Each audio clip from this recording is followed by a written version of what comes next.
Start. అందరికీ నమస్కారం. Media మిత్రులందరికీ ముందుగా ఈరోజు మహాత్మా జ్యోతిరావు గారి పూలే జయంతి శుభాకాంక్షలు తెలుపుతూ ముందుగా ఈ మధ్యకాలంలో మాజీ మంత్రి హరీష్ రావు గారు తన యొక్క పబ్లిసిటీ కోసం, పార్టీలో ఆధిపత్యం కోసం బోగస్ మాటలు, చిల్లర మాటలు మాట్లాడితే కాంగ్రెస్ పార్టీ కార్యకర్తలుగా ఊరుకోమని కూడా హెచ్చరిస్తున్నాం. నిండు అసెంబ్లీలోనే ముఖ్యమంత్రి రేవంత్ రెడ్డి గారు 10 ఏళ్లలో జరిగిన మైనింగ్లపైన, ఇప్పుడు జరుగుతున్న వాటిపైన కూడా సిఐడి విచారణకు సిద్ధం అంటే కూడా హరీష్ రావు గారు కనీసం దానికి సవాల్ విసిరే పరిస్థితి లేదు. 10 ఏళ్లలో అనేక దోపిడీలు, కబ్జాలు. హరీష్ రావు అంటే దొంగలకు సద్దులు మోసేటోడు హరీష్ రావు. హరీష్ రావు కూడా రోజు మాట్లాడే పరిస్థితి కనపడతా ఉంది. మీకు ఒక అంశం నేను చెప్తా ఉన్నాను. 2018లో కార్పొరేట్ కళాశాల దగ్గర కుమ్మక్కై తెలంగాణ బిడ్డల్ని 4500 మంది అధ్యాపకులను తీసేయడానికి కుట్రదారుడు హరీష్ రావు గారు. హరీష్ రావు కూడా రోజు తెలంగాణ వనరుల గురించి మాట్లాడితే చాలా సిగ్గనిపిస్తూ ఉంది. ఇంకొక విషయం నేను అనేది, ఇవాళ తెలంగాణలో ప్రతి అంశం పైన ముఖ్యమంత్రి గారు అసెంబ్లీలో మాట్లాడుతూనే ఉన్నారు. అసెంబ్లీలో పిల్లిలాగా మాట్లాడతారు, అసెంబ్లీ అయిపోయిన తర్వాత పులిలాగా వ్యవహరిస్తారు. హరీష్ రావు మొదటి నుంచి కూడా మేకవన్య పులిలాగా మేకపోతు గాంభీర్యం ప్రదర్శిస్తూ ఇవాళ తన పబ్లిసిటీ కోసం చేస్తున్నటువంటి ఎత్తుగడగా మేము భావిస్తూ ఉన్నాం. ఇవాళ ప్రజాపాలన పైన, ప్రజాప్రభుత్వం పైన హరీష్ రావుకు ముమ్మాటికి కడుపు కుట్రతోనే, కడుపు నిండా విషయంతోనే ప్రతిరోజు విమర్శలు చేసే ప్రయత్నం కనపడతా ఉంది. ఇవాళ ఒక జవాబుదారీ పాలనగా ప్రజాపాలన నడుస్తూ ఉంది. 10 ఏళ్లలో మీరు దోచుకొని దిగమింగిన తెలంగాణ వనరుల్ని మొత్తం కూడా ప్రాజెక్టుని దిగమింగిన, కాళేశ్వరం లాంటి శనేశ్వరం ప్రాజెక్టు మా నెత్తి మీద పెట్టినా కూడా ఇవాళ 27 నెలలుగా ప్రజల సంక్షేమం కోసం, తెలంగాణ అభివృద్ధి కోసం ముఖ్యమంత్రి గారు నిబద్ధతతో, నిజాయితీతోని పాలన నడిపిస్తూ ఉంటే కూడా హరీష్ రావు లాంటి వాళ్ళకు కడుపు కుట్రతోనే ప్రతిరోజు విష ప్రచారం చేసే ప్రయత్నం జరుగుతూ ఉంది.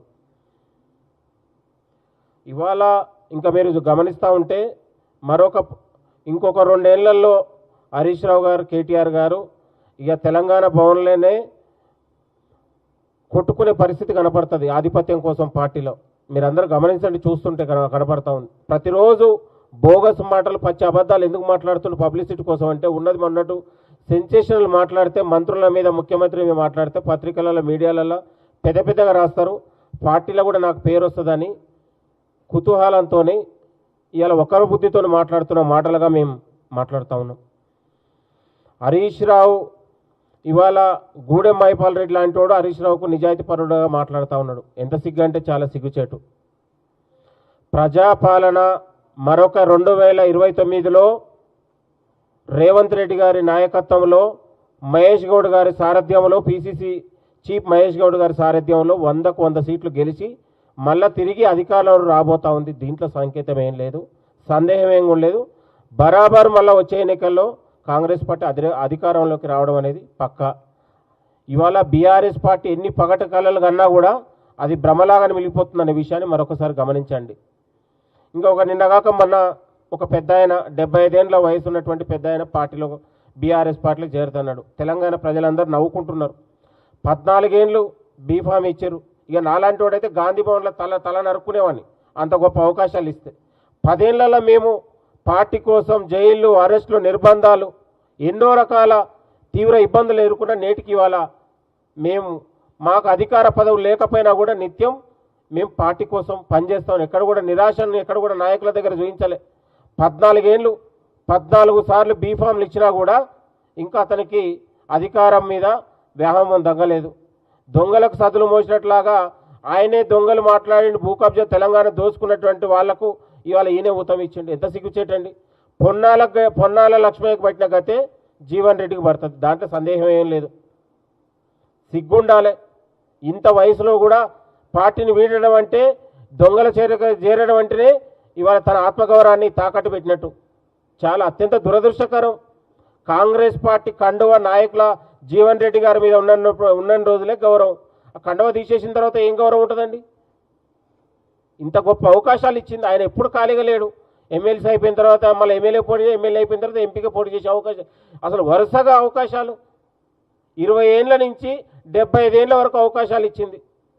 అంత గొప్ప కంటే పార్టీ ఇంకా అంత గొప్ప కంటే ఇంక ఎన్ని అవకాశాలు ఇస్తుందండి? నిరాశ ఎంతోమంది. మన పక్కనే కుమార్రావు గారు ఉంటారు, వైస్ ప్రెసిడెంట్, 40 ఏళ్ళ నుంచి పనిచేస్తుండు. ఆయనకి ఎప్పుడు ఎమ్మెల్సీ కాలే, కార్పొరేషన్ చైర్మన్ కూడా కాలే. ఆయన రోజు గవర్నమెంట్ డ్యూటీ లాగా 10 గంటలకు వచ్చి 6 గంటల వరకు ఉంటాడు. మరి అలాంటి వాళ్ళ పరిస్థితి ఏంది? కార్యకర్తలాగా మిగిలిపోతారు. అలాంటి వాళ్ళు ఏమన్నా నిరాశకు నిస్పృహలకు చెందుతురా?